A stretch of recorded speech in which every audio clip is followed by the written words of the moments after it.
Le 1er mai, communément appelée la fête du travail, demeure l'une des dates les plus symboliques du calendrier social et politique à travers le monde.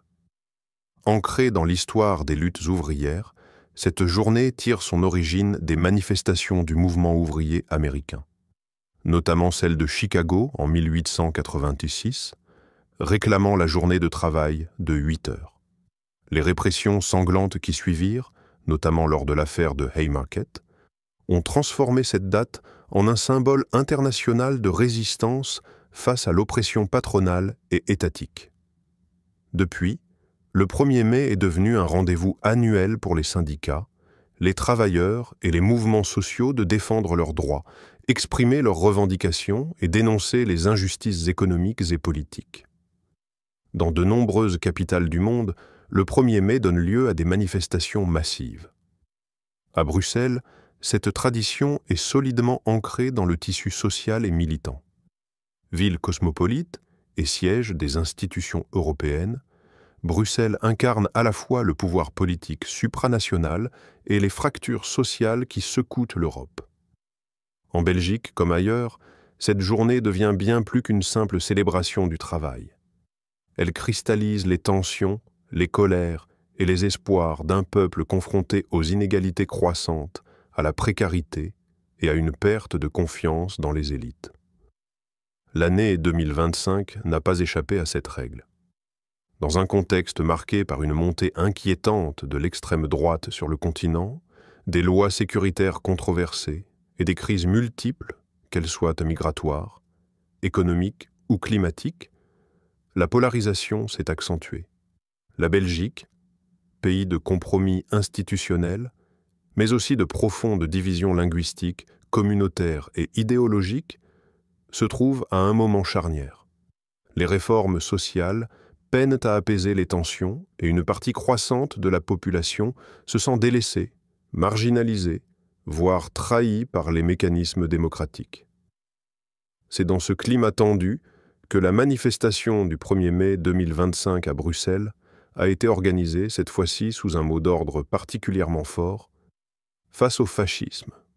Plus qu'un simple slogan, il s'agit d'un cri d'alarme lancé par une coalition de syndicats, de collectifs anticapitalistes, de mouvements antiracistes et d'organisations pro-démocratie. Pour eux, l'extrême droite ne se contente plus de gagner du terrain dans les urnes. Elle infiltre aussi les discours dominants, les lois et les institutions. Le terme « fascisme » n'est donc pas utilisé à la légère.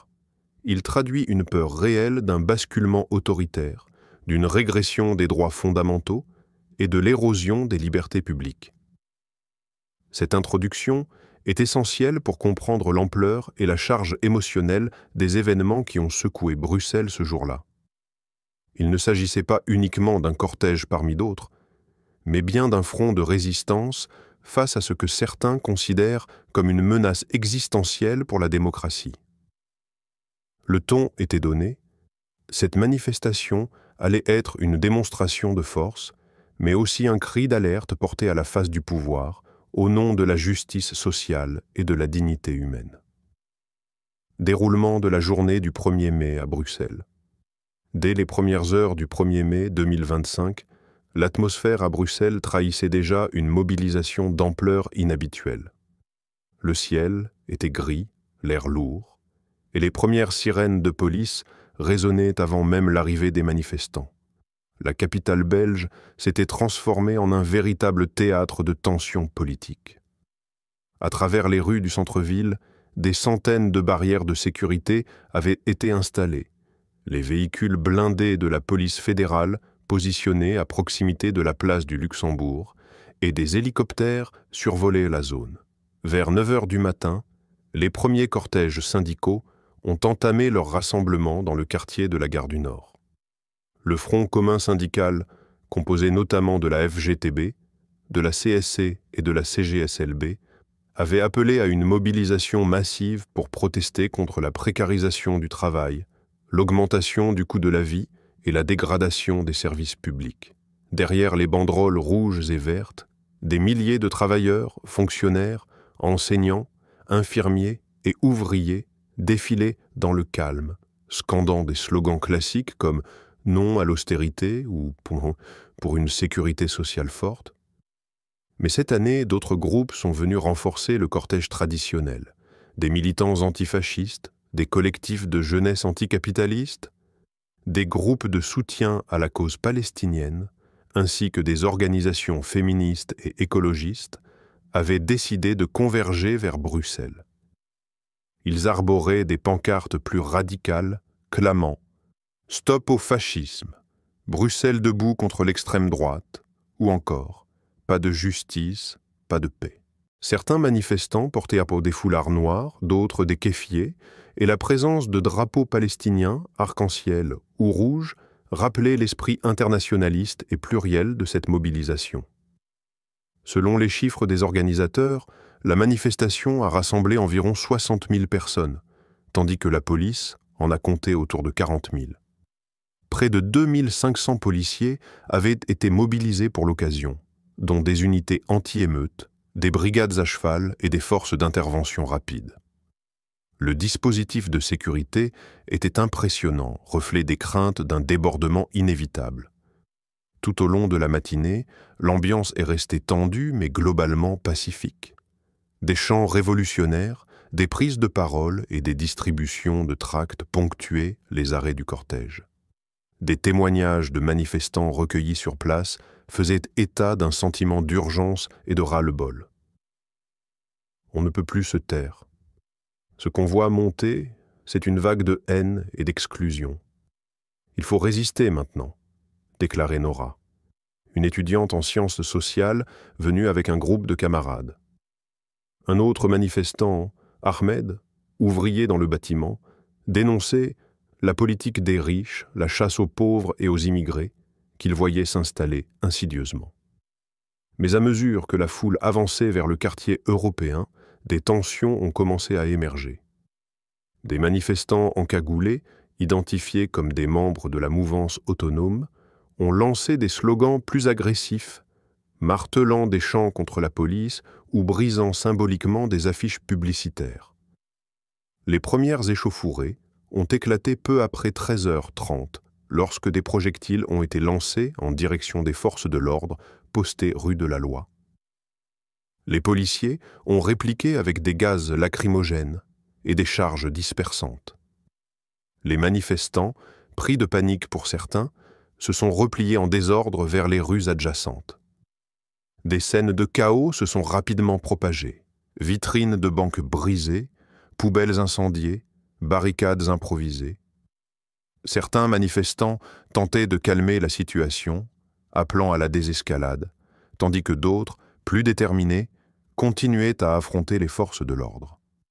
Les journalistes sur place rapportaient des scènes de confusion, de cris et des blessés légers des deux côtés. La police a procédé à plus de 150 interpellations dans l'après-midi, souvent préventives, et plusieurs blessés ont été recensés, notamment parmi les manifestants touchés par des tirs de flashball ou lors des bousculades.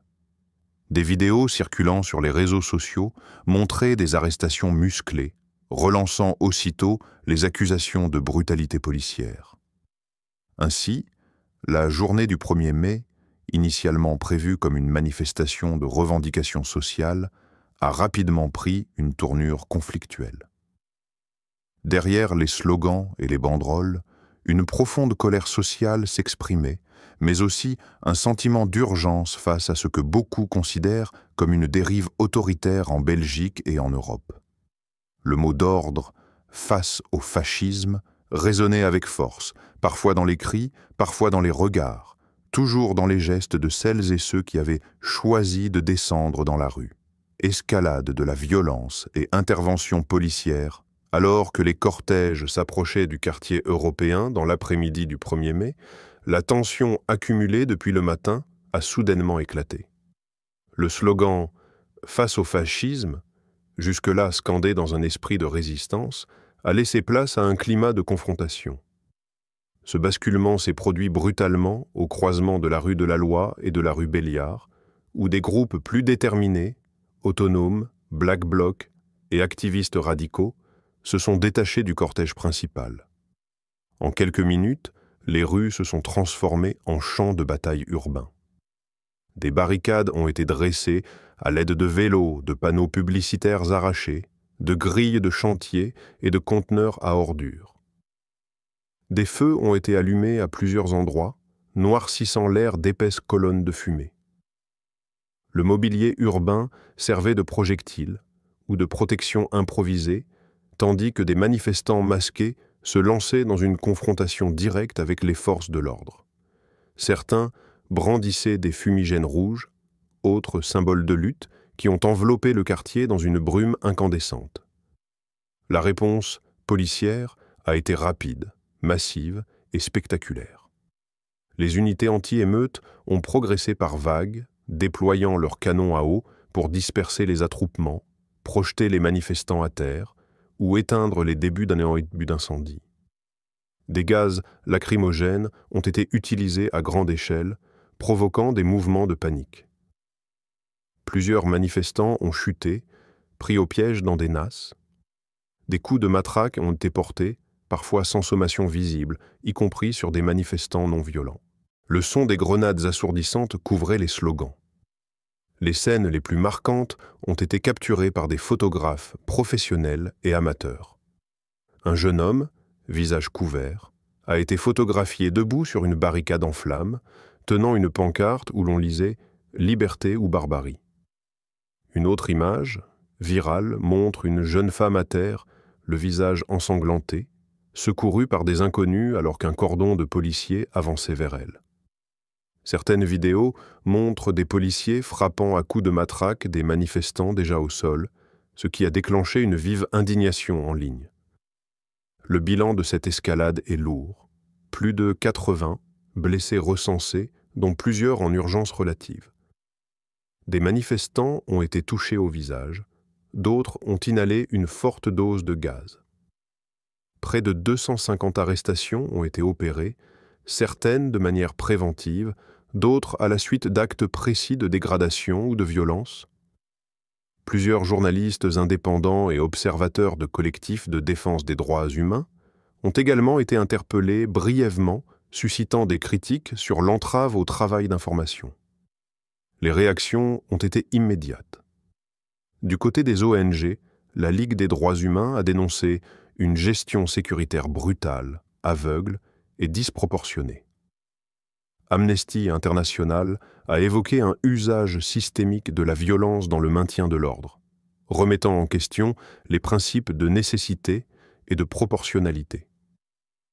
Du côté des riverains, les témoignages exprimaient surtout la peur et la stupeur. « Je n'ai jamais vu autant de violence en pleine ville. C'était comme en zone de guerre », a confié une habitante de la rue de la Loi. D'autres critiquaient aussi la stratégie policière, accusée d'avoir volontairement bloqué les issues pour piéger les manifestants dans des nasses. À mesure que les événements se déroulaient, les images ont envahi l'espace médiatique.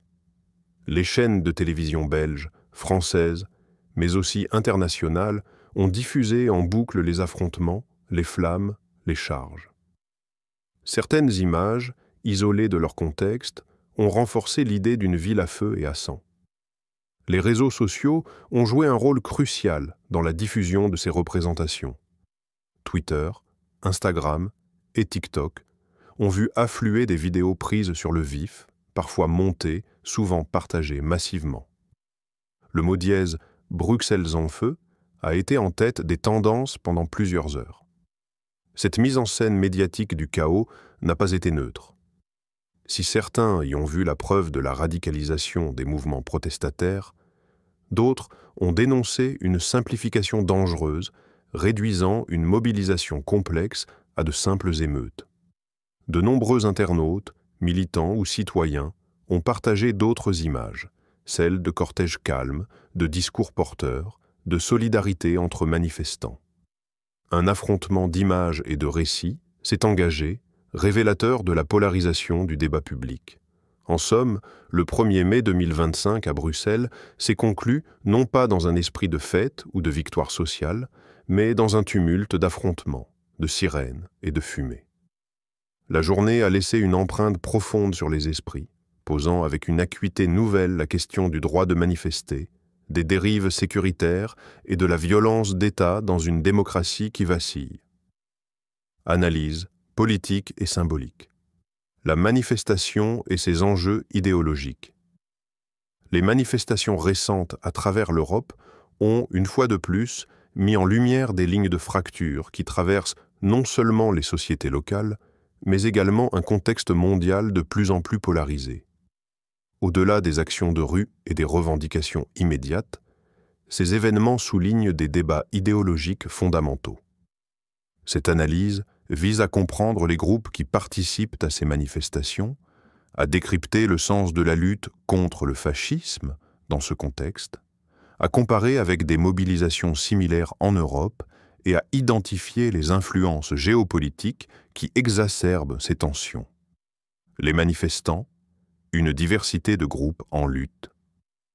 Les manifestants qui défilent dans les rues contre l'ascension de l'extrême droite ou les politiques d'austérité en Europe ne forment pas un groupe homogène. Au contraire, ces mobilisations réunissent une variété de participants, chacun avec des motivations et des objectifs spécifiques.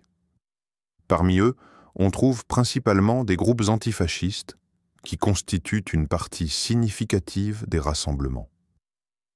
Ces groupes, souvent organisés sous des bannières de résistance à l'extrême droite, considèrent la montée du fascisme comme une menace directe à la démocratie et aux droits humains. Leur engagement est alimenté par un sentiment d'urgence face à la normalisation de discours et de pratiques autoritaires. En parallèle, des jeunes précaires et des militants anticapitalistes se joignent également à ces manifestations, mais leurs revendications vont au-delà de la simple opposition au fascisme. Pour beaucoup d'entre eux, l'ultracapitalisme et la concentration des richesses dans les mains de quelques-uns représentent tout autant un enjeu.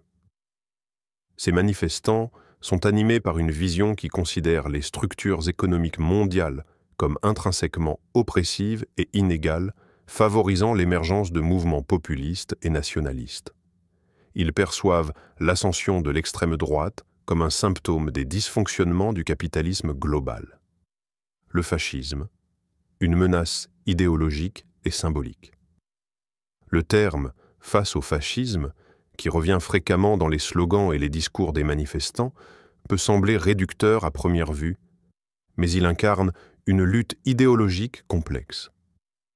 Dans le contexte actuel, fascisme ne fait pas seulement référence à des régimes autoritaires ou dictatoriaux, mais symbolise également des tendances réactionnaires au sein des sociétés démocratiques. Ce terme est devenu un passe-partout idéologique pour désigner tout ce qui s'apparente à des politiques excluantes, nationalistes et xénophobes. Les manifestants l'utilisent pour dénoncer l'émergence de discours racistes, de lois sur l'immigration restrictive et des attaques contre les libertés publiques. L'emploi de ce terme vise donc à mobiliser une réponse collective face à un danger qu'ils perçoivent comme imminent. Pour d'autres, fascisme désigne la réponse autoritaire des élites politiques face aux protestations populaires. En ce sens, ces manifestations peuvent être vues comme une contestation de l'utilisation du pouvoir d'État pour réprimer les voix dissidentes et les mouvements sociaux. Le fascisme devient alors un concept largement symbolique, évoquant l'idée d'un système politique où les libertés individuelles sont comprimées au nom de l'ordre et de la sécurité. Comparaison avec d'autres manifestations en Europe. Les manifestations contre l'extrême droite en Europe ne sont pas un phénomène isolé. D'autres pays européens, tels que la France et l'Allemagne, ont vu des mobilisations similaires. En France, les mouvements comme les Gilets jaunes ont souvent été vus comme une contestation plus large des élites politiques et économiques, mais aussi comme une réponse à la montée de l'extrême droite. Les antifas et autres groupes de gauche ont régulièrement rejoint les manifestations pour exprimer leur opposition aux politiques de l'extrême droite, tout en dénonçant les fractures sociales croissantes. Bien que les revendications ne soient pas toujours identiques, une constante demeure, la volonté de s'opposer à la montée d'un autoritarisme que beaucoup jugent être un affront aux principes démocratiques.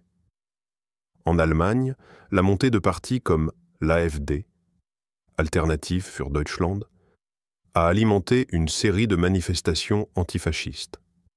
Ces dernières ont été d'autant plus marquées par une forte mobilisation de groupes antifascistes qui, au-delà de leurs préoccupations anti-extrême droite, ont aussi mis l'accent sur des politiques migratoires plus inclusives et une lutte contre la discrimination systémique.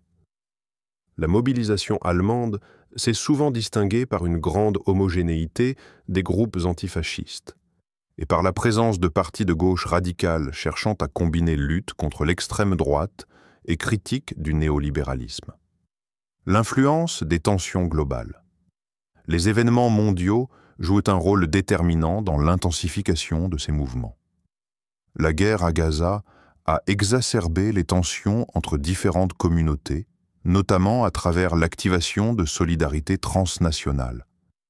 Les manifestations pro-palestiniennes ont souvent donné lieu à des affrontements idéologiques avec des groupes d'extrême droite, illustrant une fois de plus l'influence de la politique internationale sur les dynamiques internes.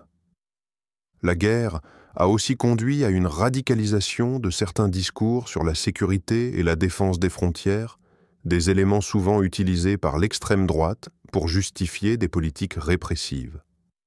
En outre, la montée de l'extrême droite en Europe constitue une autre source d'inquiétude qui alimente les protestations. La montée en puissance de figures comme Viktor Orban en Hongrie ou Matteo Salvini en Italie reflète une normalisation des idées nationalistes et xénophobes au sein de l'Union européenne, dont l'impact se fait sentir jusque dans les manifestations locales. Le renforcement de ces partis est perçu comme une régression démocratique, d'où l'urgence de répondre par la mobilisation. Les élections européennes imminentes devraient également avoir un impact important sur ces tensions. Si l'extrême droite est en passe de gagner du terrain, la pression exercée sur les gouvernements pourrait contraindre certains à prendre des positions plus radicales. D'autres partis politiques, plus progressistes, sont susceptibles de récupérer ces événements pour renforcer leur discours anti-extrémiste et appeler à une unité européenne face à la montée des populismes. La récupération politique des événements. Les politiques nationales et internationales ont également joué un rôle dans la manière dont ces événements ont été récupérés. En France, la récupération par certains partis de gauche a été évidente en utilisant les manifestations pour dénoncer la dérive autoritaire du gouvernement et l'érosion des droits sociaux. D'autres ont cherché à capitaliser sur ces événements pour élargir leur base électorale en promettant une réponse plus ferme contre l'extrême droite, ce qui a engendré une certaine polarisation. À l'inverse, des figures politiques d'extrême droite ont tenté de minimiser la portée des manifestations, les qualifiant de mouvements marginaux ou de simples manipulations de la gauche. Ces leaders ont cherché à instrumentaliser le débat sur la sécurité nationale pour gagner le soutien des électeurs inquiets, renforçant ainsi leur position au sein des institutions. Les manifestations actuelles en Europe révèlent des fractures idéologiques profondes entre ceux qui se battent contre une percée autoritaire de l'extrême droite et ceux qui perçoivent ces luttes comme une menace à l'ordre et à la stabilité. Les tensions globales, telles que la guerre à Gaza et la montée de l'extrême droite, exacerbent ces tensions internes. Les politiciens de tous bords cherchent à récupérer ces événements pour renforcer leur position, mais ils risquent aussi d'aggraver la polarisation, rendant toute solution consensuelle plus difficile à atteindre. Le 1er mai, un espace de lutte légitime ou instrumentalisé. Le 1er mai, traditionnellement associé à la fête du travail, a longtemps été un symbole de lutte sociale, de solidarité et de revendication populaire. Cependant, avec l'évolution du paysage politique et social, cette journée s'est vue transformée en un lieu de confrontation idéologique, parfois récupéré par des groupes aux objectifs disparates. Aujourd'hui, la question se pose. Le 1er mai demeure-t-il un véritable espace de lutte légitime ou a-t-il été instrumentalisé par diverses forces politiques et idéologiques? Le 1er mai, Un espace de lutte légitime ou instrumentalisé? D'une part, il est indéniable que le 1er mai conserve sa fonction historique en tant que journée dédiée à la lutte pour les droits des travailleurs. Les syndicats et mouvements sociaux continuent de l'utiliser pour revendiquer des avancées sociales et économiques, en particulier face aux dérives néolibérales et aux politiques d'austérité. Pour eux, le 1er mai reste un espace légitime de protestation, symbolisant l'unité des travailleurs et des opprimés. Il constitue un rendez-vous incontournable pour rappeler les acquis sociaux obtenus au prix de longues luttes et pour dénoncer les régressions actuelles. Cependant, une instrumentalisation politique s'est clairement manifestée ces dernières années. Le 1er mai est devenu un terrain de confrontation entre différents groupes idéologiques. Certains mouvements de l'extrême gauche ou antifascistes, par exemple, profitent de cette journée pour multiplier les actions radicales et mettre en lumière des enjeux plus larges, comme la lutte contre le fascisme, le capitalisme ou les inégalités mondiales. De l'autre côté, des groupes d'extrême droite ont également tenté de récupérer cette date pour promouvoir leur vision nationaliste et réactionnaire. Cette diversification des objectifs et cette montée en tension politique risquent de diluer l'essence originelle de la journée, parfois réduite à un simple battage médiatique ou à un enjeu électoral. L'impact des violences sur l'opinion publique. Les violences qui émaillent fréquemment ces manifestations jouent un rôle crucial dans la perception qu'en a l'opinion publique. Si à l'origine, les manifestations du 1er mai étaient des synonymes de mobilisation pacifique, elles sont aujourd'hui marquées par des scènes de violences urbaines et des affrontements entre manifestants et forces de l'ordre. Ce phénomène a des répercussions directes sur le soutien que ces manifestations reçoivent de la part du grand public. En effet, si les revendications sociales restent légitimes aux yeux de nombreux citoyens, les dérives violentes ternissent l'image des mobilisations. Dans ce contexte, l'opinion publique se trouve souvent partagée. Certains soutiennent les causes portées par les manifestants, mais désapprouvent les méthodes violentes, qu'elles viennent des forces de l'ordre ou des manifestants eux-mêmes. Cette violence risque de diluer le message de fond des mobilisations, en concentrant l'attention sur les incidents et en renforçant le désaveu des autorités publiques face à des manifestants qu'elles considèrent comme déviants. En conséquence, des appels à la modération et à la recherche de nouvelles formes de dialogue social sont de plus en plus présents dans les discours des syndicats et des responsables politiques. Les leçons tirées, sécurité, dialogue social, liberté de manifester. L'une des grandes leçons à tirer des événements récents est sans doute la nécessité de concilier la sécurité des manifestations et le respect des libertés publiques. Si le droit de manifester est une liberté fondamentale, il est également essentiel que cette liberté s'exerce dans un cadre qui protège à la fois les manifestants et la sécurité publique. En ce sens, les autorités doivent faire preuve d'une gestion proportionnée de l'ordre public, tout en garantissant que les droits des manifestants soient respectés. De plus, la recherche du dialogue social semble plus que jamais indispensable pour éviter les fractures sociales. L'absence de dialogue véritable entre les représentants syndicaux et les autorités politiques engendre une radicalisation des discours, tant du côté des gouvernements que des manifestants. Il est donc urgent d'instaurer des espaces de négociation qui permettent de trouver des solutions aux problèmes sociaux, tout en préservant la stabilité démocratique.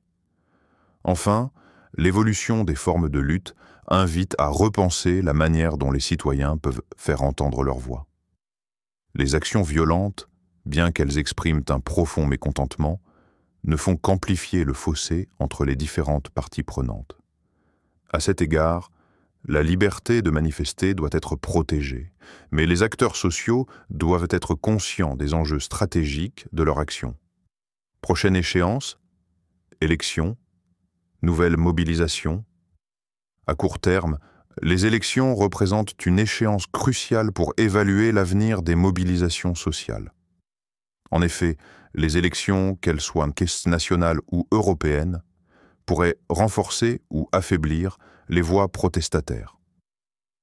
Les résultats des urnes influent directement sur les politiques publiques et la manière dont les gouvernements abordent les revendications sociales. Les partis de gauche, les syndicats et les mouvements sociaux vont devoir trouver un équilibre entre la pression sur les autorités et l'appui populaire nécessaire pour influer sur les décisions politiques. Les prochaines mobilisations risquent également d'être marquées par un contexte géopolitique tendu, notamment avec la montée des partis d'extrême droite, la crise migratoire et les tensions internationales liées à la guerre en Ukraine et la situation au Moyen-Orient. Ces nouveaux défis auront un impact direct sur les préoccupations des manifestants et sur les priorités politiques de demain. Appel à la vigilance démocratique. Dans un monde de plus en plus polarisé, la vigilance démocratique devient plus que jamais essentielle. Les gouvernements doivent être attentifs à préserver l'espace public pour la protestation pacifique, tout en garantissant la sécurité et la liberté d'expression. De leur côté, les manifestants doivent être conscients que leurs actions ont des conséquences sur l'ensemble du débat public et que la violence ne peut être une réponse durable aux injustices. Ainsi, si le 1er mai reste une date symbolique pour la lutte sociale, il est essentiel de renouveler les formes de mobilisation et d'adapter les stratégies de contestation aux défis contemporains. La lutte pour les droits sociaux et les libertés doit être menée dans le respect des principes démocratiques, avec pour objectif de réconcilier les citoyens autour des valeurs fondamentales de la liberté, de la justice et de la solidarité.